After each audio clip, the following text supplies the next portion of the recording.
दोस्तों, सनातन धर्म में अमावस्या और पूर्णिमा तिथि का खास महत्व है। पूर्णिमा तिथि के आते ही हिंदू मास का समापन हो जाता है। हर मास के 15 दिन पश्चात अमावस्या तिथि आती है। हर एक अमावस्या तिथि का खास महत्व है।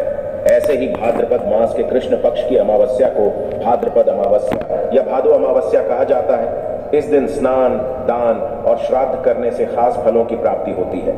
इसके साथ ही इस अमावस्या के दिन कुश यानी घास एकत्र करने की परंपरा भी है। इसी के कारण इसे कुशाग्रहणी अमावस्या कहते हैं। इसके साथ ही इस दिन कुछ खास उपाय करके कुंडली से काल सर्प दोष के दुष्प्रभावों को भी कम किया जा सकता है। आइए जानते हैं भाद्रपद अमावस्या की तिथि, शुभ मुहूर्त और उपाय। भाद्रपद माह के कृष्ण पक्ष की अमावस्या 14 सितंबर को सुबह 4:51 पर शुरू होगी और अगले दिन 15 सितंबर 2023 को शुक्रवार दिन सुबह 7:12 पर समाप्त हो जाएगी। दोस्तों, इस अमावस्या पर यदि घर में लगी तुलसी में बांध दोगे यह चीज तो हो जाओगे हर परेशानी से मुक्त। तुलसी तो सब लगाते हैं, किंतु इस बात को बहुत कम लोग जानते हैं। तो तुलसी के नीचे बांधे ये एक चीज माँ तुलसी का मिलता है। ढेर सारा आशीर्वाद माता लक्ष्मी जी होती है। आकर्षित घर में नहीं आते कष्ट। दोस्तों, तुलसी का पौधा यदि आपके घर में लगा है तो यह आपके परिवार के लिए बहुत ही लाभकारी है। तुलसी के पौधे में देवी लक्ष्मी का निवास माना जाता है और नियमित रूप से तुलसी के पौधे की पूजा करने से लाभ अवश्य मिलता है। वेद पुराण इसके बारे में विस्तार पूर्वक बताया गया है। किंतु इसी के साथ क्या आप जानते हैं तुलसी के नीचे ये चीज बांधने पर माँ तुलसी का मिलता है आशीर्वाद। आपको वो सारी खुशियां मिल जाती है जिसके आप हकदार हैं। किंतु तुलसी के नीचे ये चीज बांधना है जरूरी।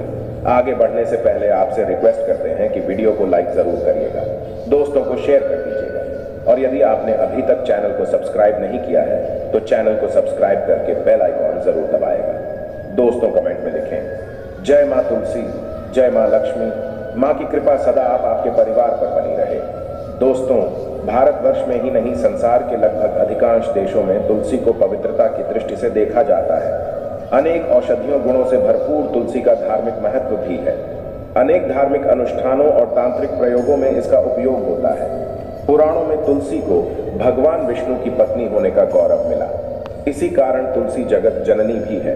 परमात्मा के अनेक दुर्लभ वरदानों में परिगणित तुलसी के को अमृत का प्रतिरूप भी कहा गया है। जहां तुलसी का पौधा लगा होता है वहां ब्रह्मा, विष्णु, शंकर यानी त्रिदेवों का निवास होता है और तुलसी की पूजा करने से महापातक भी उसी प्रकार नष्ट हो जाते हैं जैसे सूर्य के उदय होने पर अंधकार नष्ट हो जाता है।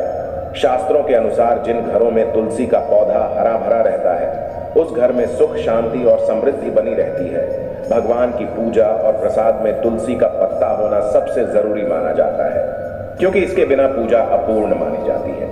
इन्हीं कारणों से सभी हिंदू परिवारों में तुलसी का पौधा लगा होना जरूरी हो जाता है। यदि आपके घर में भी तुलसी है तो सुख, शांति और समृद्धि के लिए तुलसी माँ को चुनरी अवश्य चढ़ानी चाहिए। अक्सर लोग जाने अनजाने में कई गलतियां कर देते हैं। वे तुलसी का पौधा तो लगा लेते हैं किंतु तुलसी माँ को चुनरी नहीं ओढ़ाते, जिसके कारण उन्हें फलों की प्राप्ति नहीं हो पाती। सदैव याद माता, तुलसी को चुनरी अवश्य चढ़ानी चाहिए। तुलसी पर चुनरी जरूर बांधनी चाहिए। तुलसी न केवल एक पौधा है बल्कि ये हमारे माँ के समान है। कई घरों में तुलसी को चुनरी ओढ़ाकर रखा जाता है किंतु इसका ध्यान कुछ लोग ही रखते हैं। आमतौर पर लोग तुलसी को लाल रंग की चुनरी उड़ाते हैं किंतु लाल मंगल का रंग है और तुलसी का कारक बुध है। बुध और मंगल मित्र नहीं है। बुध के अनुकूल ग्रह शुक्र और शनि है। इसलिए तुलसी जी को सफेद, चमकीली या नीली चुनरी चढ़ाना अत्यंत शुभ होता है। कई लोग ये भी गलतियां करते हैं। तुलसी की चुनरी काफी पुरानी हो जाती है या फट जाती है किंतु एकादशी या फिर अन्य कोई शुभ दिवस पर तुलसी की चुनरी लोग बदल देते हैं। किंतु आपको न केवल त्योहारों पर चुनरी बदलनी चाहिए बल्कि साफ सुथरी चुनरी माँ तुलसी को सदैव ओढ़ानी चाहिए।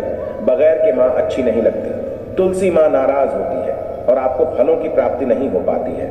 दोस्तों, तुलसी में कई दिव्य शक्तियां विराजमान हैं। जो लोग तुलसी विवाह कराते हैं उन्हें कभी कष्ट नहीं आते। होती है स्वर्ग की प्राप्ति। माँ बड़ी प्रसन्न होती है। शालिग्राम और तुलसी का विवाह करने से सारे अभाव, कलह, पाप, दुख और रोग दूर हो जाते हैं। दोस्तों, तुलसी के पास ये चीज कभी ना रखें। तुलसी माँ होती है क्रोधित। जहां तुलसी का होता है वहां आपको अपने मुख से कड़वे बोल नहीं बोलने चाहिए। इसके आसपास जूते, चप्पल, झाड़ू, पोछा आदि रखना भी पाप माना जाता है। तुलसी के आसपास थूकना भी घोर अनर्थकारी माना जाता है। तुलसी के पास जल से भरा हुआ पात्र कभी नहीं रखना चाहिए। साथ ही तुलसी में दीपक जलाने के पश्चात दीपक को वहां से हटा देना चाहिए, क्योंकि तुलसी के नीचे बुझा हुआ दीपक रखना अशुभ माना गया है। तुलसी के पौधे में शिवलिंग और गणेश जी की प्रतिमा रखनी नहीं चाहिए। तुलसी के गमले में कोई अन्य पौधा नहीं लगाना चाहिए। तुलसी का पौधा जहां भी हो वहां पर सदैव साफ सफाई होनी चाहिए। तुलसी के पास कपड़े नहीं सुखाने चाहिए। तुलसी का पत्ता नाखून से नहीं तोड़ना चाहिए, माता क्रोधित हो जाती है। तुलसी के पत्ते सूख कर गिर जाते हैं, उन्हें कूड़े में नहीं डालना चाहिए, पानी में या मिट्टी में दबा देना चाहिए। तुलसी का रविवार को नहीं तोड़ना चाहिए और ना ही रविवार को तुलसी की पूजा करनी चाहिए। बाकी हर दिन तुलसी की सुबह पूजा करनी चाहिए और शाम के वक्त दीपक जला देना चाहिए। अक्सर महिलाएं स्नान के पश्चात खुले बाल में ही तुलसी को जल देती हैं। तुलसी को भगवान से सदा सुहागन रहने का वरदान मिला है। ऐसे में सौभाग्य में वृद्धि के लिए बालों को बांधकर और मांग में सिंदूर लगाकर तुलसी में जल अर्पित करना चाहिए। इनके चरणामृत का जल प्राशन करने वाला व्यक्ति सभी पापों से मुक्ति पा लेता है, वो विष्णु लोक को चला जाता है। ये चरणामृत औषधि के समान होता है, जो इसका सेवन करता है उसका पुनर्जन्म नहीं होता।